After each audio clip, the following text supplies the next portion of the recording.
Hello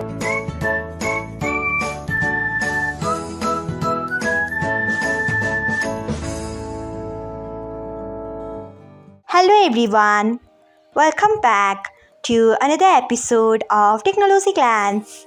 Today, in this video, I am going to guide you through how you can unreduce smart download quality on YouTube. So, let's get started. Firstly, open YouTube app in your device. Then tap on profile icon. Next, tap on settings. After that, tap on data saving. Next, you can see the option of reduce smart download quality. Turn off it by tapping on it. So, this is how you can unreduce smart download quality on YouTube. Thanks for watching.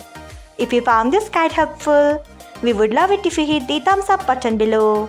We upload great new tech tutorials like this one every day.